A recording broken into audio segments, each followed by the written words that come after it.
امریکہ پاکستان میں آزادانہ، منصفانہ اور پرامن انتخابات کے انعقاد کے لیے پر امید ہے۔ اسٹیک ہولڈرز کی جانب سے عام انتخابات کے اعلان کا خیر مقدم کرتے ہیں۔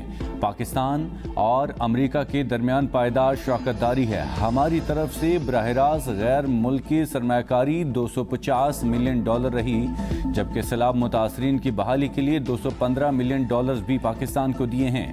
امریکی ڈپٹی اسسٹنٹ سیکرٹری الزبتھ ہورسٹ کی میڈیا سے گفتگو۔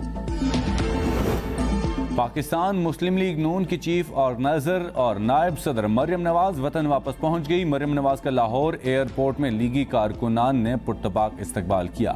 ذرائع کے مطابق مریم نواز والد نواز شریف کا اہم سیاسی پلان اور انتخابی حکمت عملی لے کر دبئی سے آئی۔ مریم نواز وزیراعظم شہباز شریف سے بھی جلد ملاقات کریں گی۔ نواز شریف کی واپسی سے متعلق قانونی معاملات کو مکمل کیا جائے گا۔ اشرافیہ کے بچے اور بیٹیاں وہ تو دنیا کی بہترین یونیورسٹیوں میں نارتھ امریکہ میں اور جنوبی فرانس میں پڑھ سکتے ہیں۔ اشرافیہ مجھ سمیت یہ سیاستدان اور بڑے بڑے عہدوں پر جو موجود ہیں وہ حکومت کے خرچے کے اوپر اپنے بچوں اور بچوں کا علاج باہر کرا سکتے ہیں، مگر غریب کے بچے کو جعلی دوائی ملے اور وہ ہسپتال میں دم توڑ جائے دوائی اور علاج کے بغیر، یہ قائد کا پاکستان نہ تھا نہ ہے۔ اشرافیہ کی عیاشیوں پر وزیراعظم بھی بول اٹھے۔ تقریب سے خطاب میں کہا، اشرافیہ کے بچے تو امریکہ اور فرانس کی یونیورسٹیز میں پڑھ سکتے ہیں، مجھ سمیت اشرافیہ اپنے بچوں کا علاج باہر کرا سکتے ہیں، مگر غریب کے بچے کو ہسپتال میں جعلی دوائی ملے اور وہ تڑپ تڑپ کر جان دے دے، یہ قائد کا پاکستان نہیں۔ کوئی شک نہیں، غریب مہنگائی میں پس چکا، بس چلے تو راتوں رات مہنگائی کا دور ختم کر دوں۔ کوئی اعلیٰ دین کا چراغ نہیں ہے، محنت سے مہنگائی ختم ہوگی۔ کہا جاتا تھا $300 ارب وطن لاؤں گا، 90 دن میں یہ پیسہ واپس لانے والے سے پوچھیں یہ پیسہ کہاں گیا۔ شہباز شریف کا لاہور میں تقریب سے خطاب، کہا رقم واپس آتی تو آج ہم IMF کی منتیں نہ کر رہے ہوتے۔ 50 ارب روپے برطانوی بینکوں میں پڑے تھے، برطانیہ نے اعتراف کیا یہ پیسہ پاکستانی عوام کا ہے، یہ پیسہ ملکی خزانے میں نہیں سپریم کورٹ کے اکاؤنٹ میں چلا گیا۔ 4 سال ایک ہی گردان تھی، چور ڈاکو چور ڈاکو چور ڈاکو، دوسروں کو چور ڈاکو کہنے والا اس کا حساب دے۔ اب سچ اور جھوٹ کا فیصلہ ہونا چاہیے۔ ریٹ بڑھتے جا رہے ہیں اور مطلب بجلی غائب ہوتی جا رہی ہے، بلیں بڑھتے جا رہے ہیں۔ حکومت کو چاہیے کہ غریب عوام کا خیال رکھے، ٹھیک ہے نا، جو بجلی مہنگی ہو رہی ہے راتوں رات، یا IMF کے قرضے جو ہے پاکستان کے، اس کا بوجھ آخر غریب نہیں اٹھانا ہے۔ یہ بالکل سراسر عواموں کے ساتھ ظلم ہو رہا ہے، یہ برداشت سے باہر۔ عوام کو بجلی کے جھٹکے پہ جھٹکا، بجلی فی یونٹ $7.5 مزید مہنگی، بنیادی ٹیرف میں 3 سے $7.50 فی یونٹ اضافہ۔ کابینہ نے سرکولیشن کے ذریعے سمری منظور کر لی۔ بنیادی قیمت میں اضافے کی حکومتی درخواست نیپرا میں دائر، قیمت میں اضافے کا اطلاق 1 جولائی 2023 سے کرنے کی تجویز۔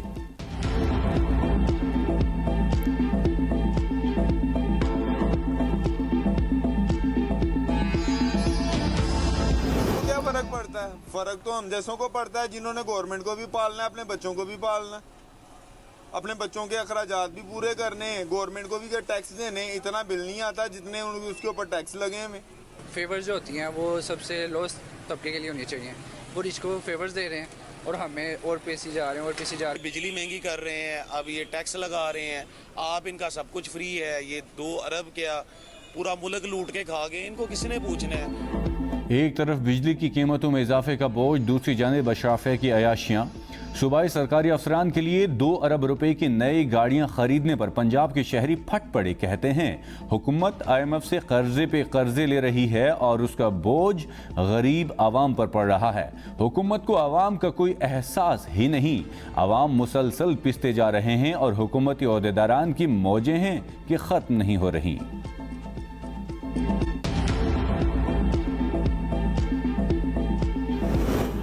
منی لانڈرنگ کیس، وزیراعظم شہباز شریف اہل خانہ اور شریک ملزموں کی بریت کا تحریری فیصلہ جاری۔ احتساب عدالت کے جج قمر الزمان کا 19 صفحات پر مشتمل فیصلہ جاری۔ فیصلے میں کہا گیا کہ شہباز شریف اور ریفرنس میں شریک ملزموں پر کرپشن ثابت نہیں ہوئی۔ عدالت نے بریت کی درخواستیں منظور کر کے شہباز شریف، ان کی اہلیہ نصرت شہباز، بیٹے حمزہ اور بیٹی جویریہ علی کو بری کر دیا۔ شہباز شریف کی بیٹی رابعہ عمران کو اشتہاری قرار، دائمی وارنٹ گرفتاری جاری۔ رابعہ عمران کے اثاثے منجمد رکھنے کا فیصلہ برقرار۔ منی لانڈرنگ الزامات، مونس الہی اشتہاری قرار۔ مونس الہی اربوں روپے غیر قانونی طریقے سے ملک سے باہر لے کر گئے۔ اینٹی کرپشن سرکل پنجاب میں بھی مونس الہی کے خلاف مقدمہ درج کر دیا گیا۔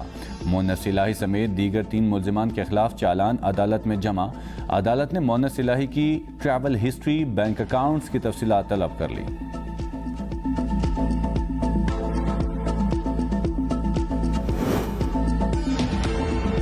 الیکشن کمیشن کا خیبر پختونخوا کے نگران صوبائی وزیر شاہد خٹک کو فوری عہدے سے ہٹانے کا حکم۔ الیکشن کمیشن کو صوبائی الیکشن کمشنر کی رپورٹ موصول۔ شاہد خٹک کو جلسے میں حصہ لینے اور خطاب کرنے پر کارروائی کا سامنا۔ الیکشن کمیشن کو شاہد خٹک کے جلسہ عام میں حصہ لینے اور خطاب کرنے کی اطلاعات موصول ہوئی تھی۔ الیکشن کمیشن نے صوبائی الیکشن کمشنر سے واقعے کی فوری رپورٹ طلب کی تھی۔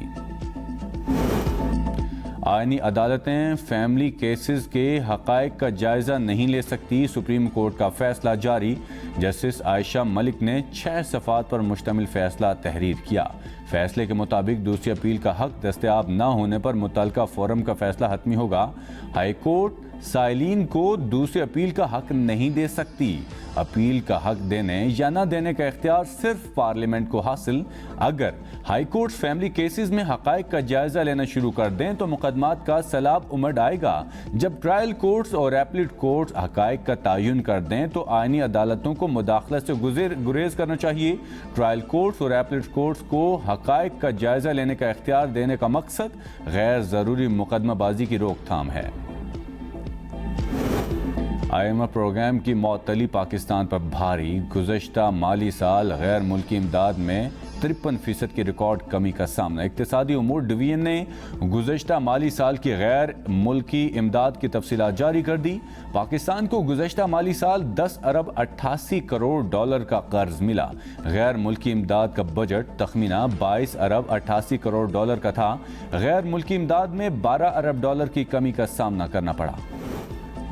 پاکستان اور ایران کی قرآن پاک کی بے حرمتی کی مذمت۔ وزیر خارجہ بلاول بھٹو کا ایرانی ہم منصب کو فون، کہا ایسے اسلاموفوبک واقعات مذہبی عدم برداشت، نفرت اور اشتعال انگیزی کو ہوا دیتے ہیں۔ سویڈن میں قرآن پاک کی بے حرمتی، مولانا فضل الرحمان کی کال پر آج ملک بھر میں احتجاج کیا جائے گا۔ مولانا فضل الرحمان کہتے ہیں پورے ملک میں سویڈن کے رویے کے خلاف احتجاجی مظاہرے ہوں گے۔ کراچی میں سب بڑے احتجاجی مظاہرے کی قیادت میں خود کروں گا۔ تمام مسلمانوں سے اپیل کرتا ہوں کہ وہ ان احتجاجی مظاہروں میں شریک ہوں۔ مغرب کو پیغام دینا ہے کہ امت مسلمہ اپنے قرآن اور رسول صلی اللہ علیہ وآلہ وسلم کی حرمت پر آنچ نہیں آنے دے گی۔ Easy loan mobile app case کی تفتیش میں اہم پیش رفت۔ آن لائن لون کے دھندے سے جڑے غیر ملکیوں کا سراغ لگا لیا گیا۔ FIA نے آن لائن لون ایپ کی بلیک میلنگ، ڈیجیٹل شواہد ضائع کرنے کی ہدایت دینے والے غیر ملکیوں کی تلاش شروع کر دی۔ 5 غیر ملکیوں کے پاسپورٹ نمبر سمیت دیگر تفصیلات بھی حاصل۔ آن لائن ایپ سے قرض لینے پر خودکشی کرنے والے کی بیوہ نے ABN کو بتایا کہ لوگ ابھی بھی مجھے تنگ کر رہے ہیں، میرے پاس قرض دینے کے لیے کوئی پیسہ نہیں۔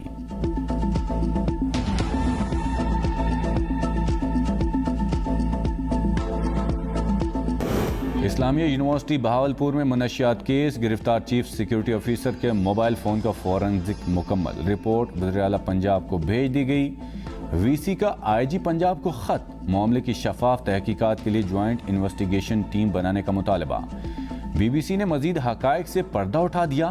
رپورٹ کے مطابق اسکینڈل سامنے آنے کے بعد طلباء طالبات اور والدین پریشان. یونیورسٹی نے الزامات کو من گھڑت اور جھوٹا قرار دے دیا. بہاولپور پولیس تاحال اپنے پرانے موقف پر قائم. ترجمان بہاولپور پولیس کے مطابق فورنزک رپورٹ موصول ہونے کے بعد پہلے سے درج مقدمے میں مزید دفعات شامل کی جائیں گی.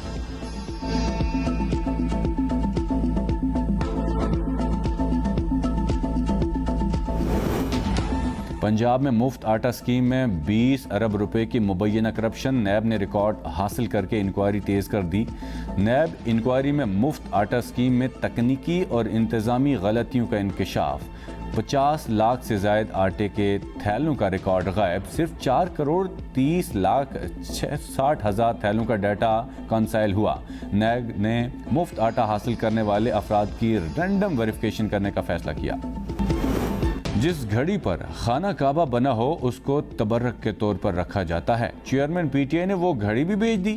وزیراعظم کے معاون خصوصی عطا تارڑ کی پریس کانفرنس. کہا توشہ خانہ ایک اہم کیس. دن بدن اس کی سنگینی کا اندازہ ہو رہا ہے. جج فیصلہ دینے لگے تو عدم اعتماد کی درخواست دائر کر دیتے ہیں. پی ٹی آئی نے سوشل میڈیا مہم ملک و فوج کے خلاف چلائی. سائفر کا جھوٹا بیانیہ مر چکا. سائفر کیس میں بھی انہیں عدالت میں پیش ہونا پڑے گا. چیئرمین پی ٹی آئی کے خلاف روزانہ کی بنیاد پر توشہ خانہ میں کارروائی ہو رہی ہے. فاروق حبیب کا ٹویٹ. کہتے ہیں یوسف رضا گیلانی کا بیٹا سینٹ الیکشن میں اپنے والد کے لیے ووٹ خرید رہا تھا. ویڈیو کا واضح ثبوت ہونے کے باوجود کرمنل کیس کی سماعت 1 سال سے نہیں ہو رہی. نواز شریف کے اعتراض پر ہائی کورٹ نے کیس دوسری جج کو ریفر کر دیا.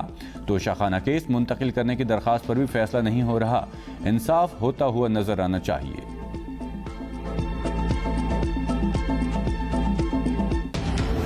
گزشتہ 4 سال میڈیا پابندیوں کی زد میں. سابق وزیراعظم کو میڈیا پریڈیٹر کا خطاب ملا.